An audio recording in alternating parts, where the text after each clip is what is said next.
Chers amis de la calligraphie, bonjour et bienvenue sur cette chaîne qui s'occupe d'inspiration et de création. Aujourd'hui, je voudrais vous montrer mon travail à la gouache réalisé l'an passé avec les consignes du site-il. Je vous mets le lien en description. Donc allons-y, j'ai travaillé sur un bloc en bambou. J'adore travailler sur ce papier qui est à la fois épais et finalement assez lisse, et toujours à la gouache, sauf quelques-uns. Donc j'ai commencé par essayer mes pinceaux, on peut dire, avec un tracé au compas que j'ai structuré en appliquant la couleur d'une manière un peu aléatoire, mais en gardant la forme de l'étoile et les cercles. Donc on a les trois couleurs, mais on les retrouve tout le temps, le jaune, le rouge et le bleu. On a 2 jaunes, 2 rouges et 2 bleus pour les associer, et s'ajoute le blanc et le noir. Ici, c'est la spirale, évidemment tracée au compas dans les règles de l'art, puis remplie. J'ai voulu faire ici une adaptation d'un comment on appelle ça, ce que j'avais vu d'un graphe sur un mur, et puis travailler le drapé d'une certaine manière pour que il y ait un effet de 3D en fait. Donc là, il s'agit d'un Graal. L'idée, c'est de travailler l'ombre et la lumière. Lorsque le Graal est bombé, eh bien, la lumière va s'accrocher d'un côté, dans le creux, elle va s'accrocher juste en face. Donc, c'est tout un art de trouver comment répartir ces couleurs, les fondre l'une avec l'autre, et travailler le rouge et le jaune, et ça réchauffe un peu, je dis. Ici, on a un dessin qui va être un dessin préparatoire qui est un ange inclus dans une étoile. Donc toutes les lignes sont des lignes de construction. Là, un premier visage. On voit que je tourne mon carnet chaque fois avec la difficulté. Puis j'ai voulu faire des cheveux lisses, et voilà, les cheveux sont vraiment un point particulier.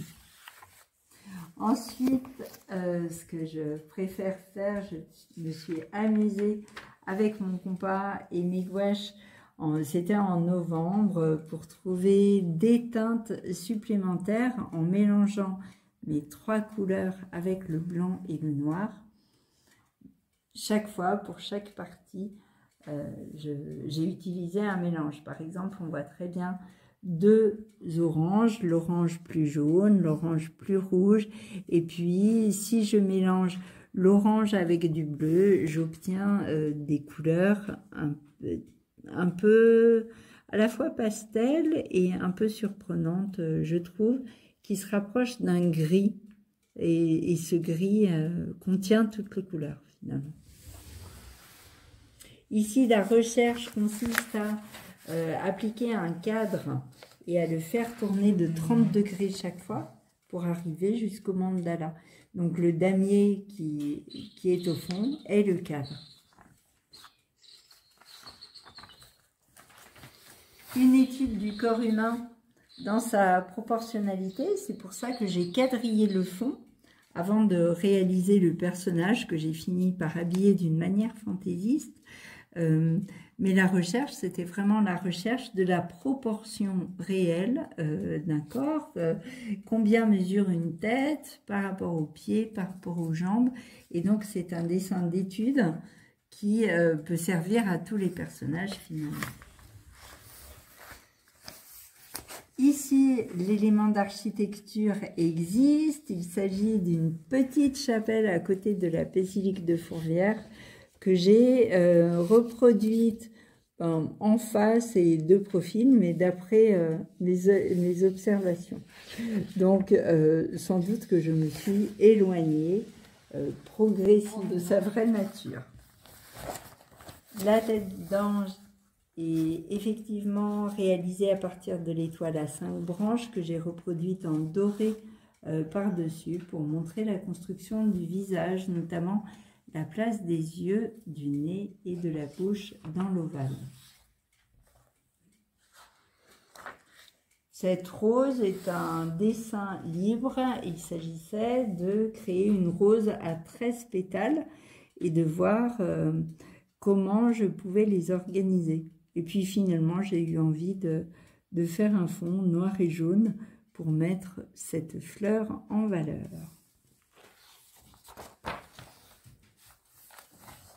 La découverte de la Bhagavad Gita a suscité ce mandala carré qui est une forme asiatique que j'ai adaptée à ma manière. Donc Arjuna dans les bras de Shiva, je crois, et Shiva qui est représenté avec ses attributs, c'est-à-dire les ailes qui s'échappent des roues des oreilles, le chapeau qui est fait de pièces, le collier qui est fait de pierre et les chaînes sur les épaules.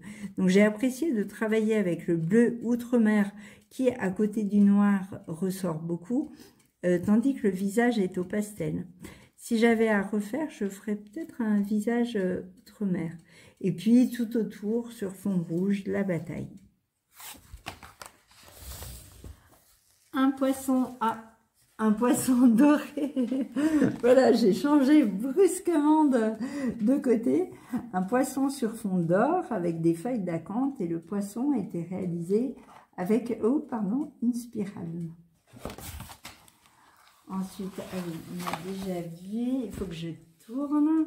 Donc, on arrive à l'exercice des perspectives. Donc là, comment les lignes de perspective, donc perspective à 2 points, la fuite est sur les côtés et comment ça peut se traduire dans les objets. J'ai mis en œuvre, je vais le mettre comme ça, ce travail de perspective dans 2 représentations du ballet Likani, une fois en perspective à 1 point et une autre fois en perspective à 2 points. Donc j'ai essayé de traiter la même chose, sachant que le préau m'a posé des problèmes et il est supprimé dans la deuxième vue. C'est pas grave, on coupera. Pardon. Alors ensuite, un arbre que j'ai voulu représenter à partir du tronc, mais c'est un peu raté. Et puis, des essais d'entrelacs qui ont été appliqués avec des pigments naturels et une recette. Donc l'application est tout à fait différente de la gouache, c'est plus compliqué, donc ça donne moins d'effet. Mais ça m'a beaucoup entraîné pour les pigments.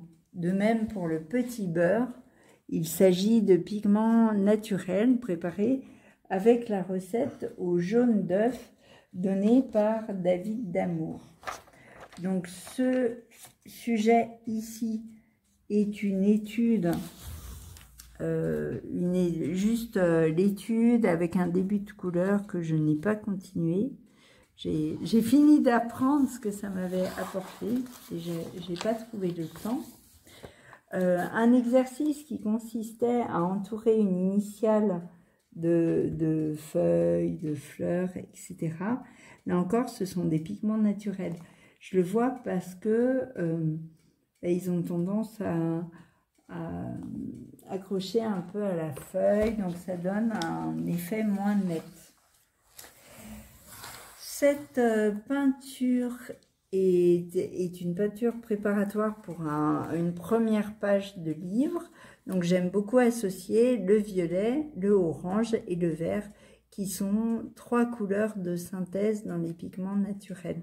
J'ai pris la statue dans la basilique de Fourvière. J'essaierai de faire une photo pour vous la montrer. Ici, une étude d'un deuxième trio, le blanc, le rouge et le noir, qui est un trio gagnant, puisque lorsqu'on les utilise, on a tout de suite un effet archétypal très intéressant. Et puis, ces mêmes couleurs que j'ai voulu appliquer en transparence l'une par-dessus l'autre et en prenant des notes pour peut-être de futurs effets graphiques. Hop. Cette composition est réalisée à partir d'un tracé de courbes et de cercles. Et l'idée, c'était d'avoir des ailes d'ange qui seraient un petit peu originales, qui seraient travaillées à la manière romane. Donc on vient mettre un trait très fin sur la couleur appliquée. Voilà, cette rencontre, je ne sais plus le thème. Ici, je me souviens plus, c'était une histoire d'ange, mais j'ai oublié, je voulais faire les anges dans un nuage. Finalement, c'était plutôt une tempête à cause du noir qui a fini par tout envahir. Mais ça arrive dans les travaux d'études, parfois on se laisse emporter. Ici, une enluminure ou une peinture que j'aurais voulu faire en rose, je n'ai pas eu le temps de la terminer. Ici, une peinture qui n'est pas terminée non plus, qui consistait à étudier les mouvements, les motifs et les drapés.